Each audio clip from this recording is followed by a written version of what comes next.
Let's just do this again. Red, yellow, green, blue, black, gray.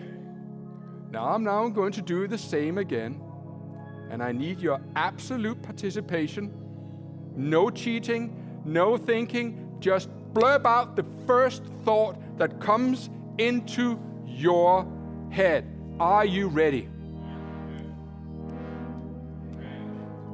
Really?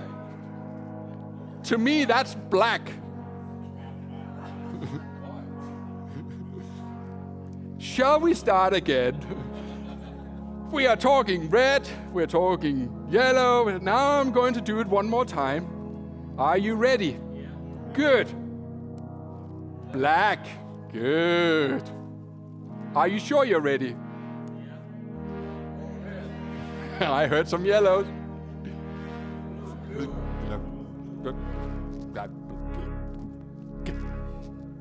Blue.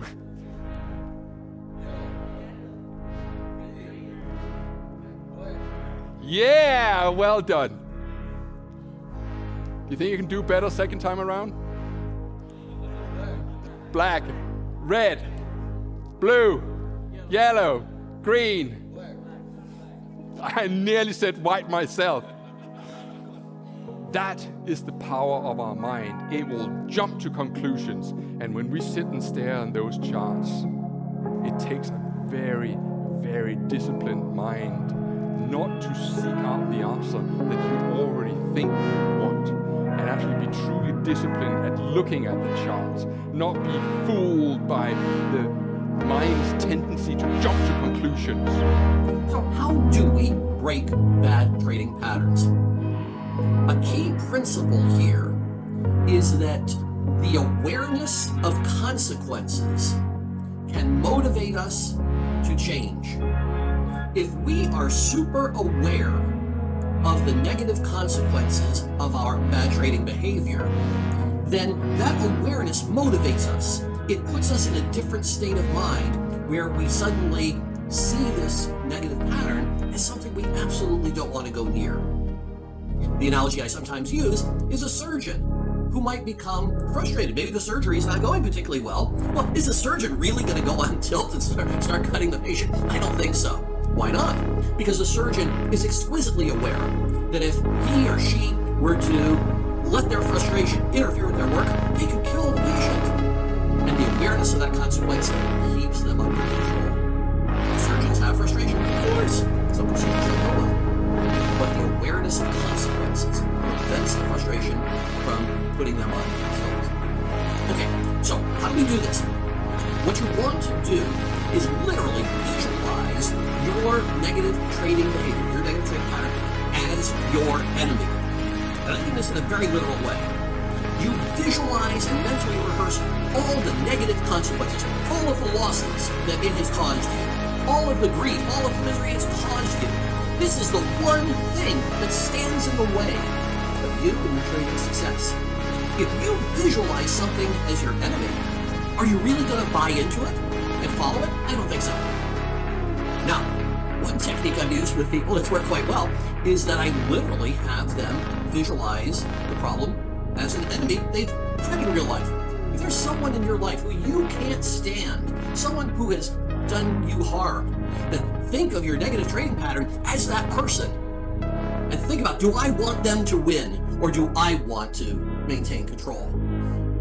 You're going to have to grit your teeth and stick to the process. So the first step would be to sit down with one of these guys, sit down with Hussey, put together your trading plan, a simple mechanical plan. The more mechanical, the better.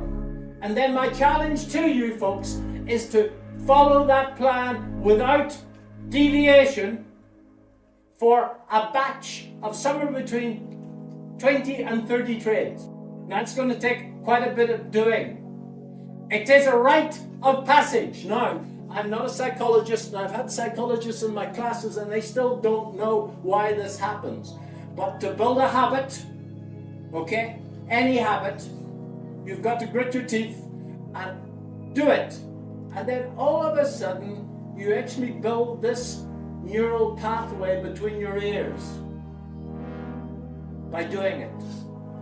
You're going to find that sticking to the rules for the first few trades is difficult, but I've done this with many, many people over the years. Somewhere between 5 and 13 trades, you build the pathway.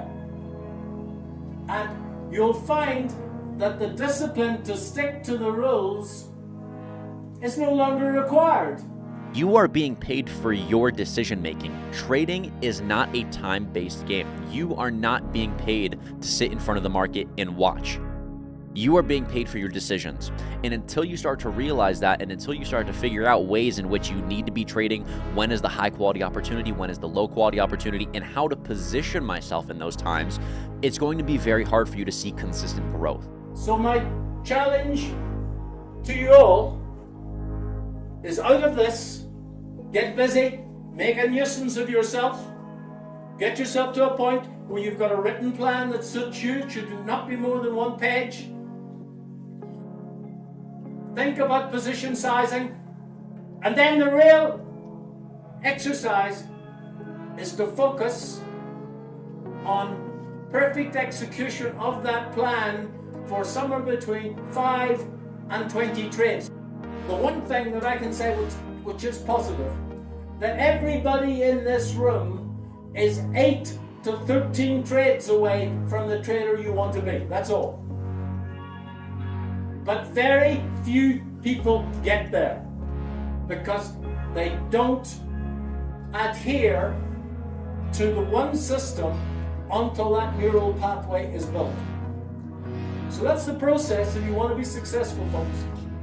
Sit down, put together a fairly simple system, adhere to 1 to 2% position sizing, and then the real work starts of being able to follow that system through thick and thin.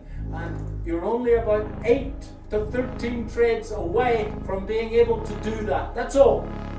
There's times in the market when you need to recognize when to stay away and when to be offensive. And in a day like this and in the market, you're constantly getting opportunity. What I mean by this is not opportunity as in trades. It's opportunity to work on aspects of your trading that you don't normally or would not normally focus on. And most of the time you need to be focusing on these things. But in a market when we are slow, when we are chopping, this gives you the opportunity to focus on capital preservation, to focus on lowering your size, understanding and focusing on your risk management, being able to keep the losses small. I see so many traders that come into the day and they'll take a loss and it ends up spiraling into 5 other losses, and then their account ends up getting blown by the end of the day. And the reason is because they're focused on not building good habits. They're focused on passing a funded. They're focused on getting a payout, growing their account. When you go into the market and you're constantly reminding yourself, oh, I have $500 left until I pass my funded account. Oh my God, you're constantly looking for trading opportunities. And those opportunities aren't necessarily good opportunities.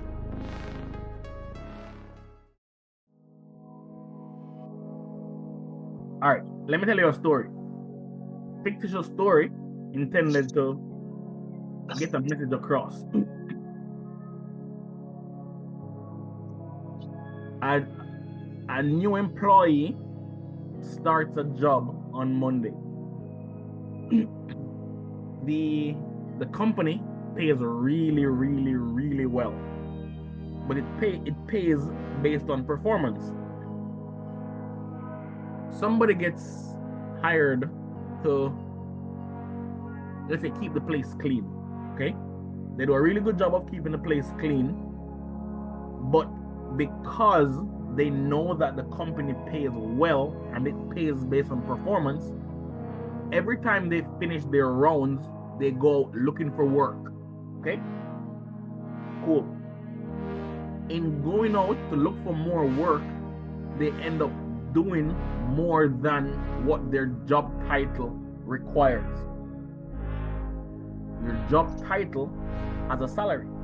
Because their job title has a salary and tasks to complete, this person keeps going out, doing their job well, and then going back to not just mess up a good job, cause more work for themselves, but then ultimately start getting noticed for the wrong reasons. As traders, the market is the company that we work for. The task is to go in, find a setup, execute, walk away. The work that we keep going to look for is more setups. What we keep messing up is the P&L for the day.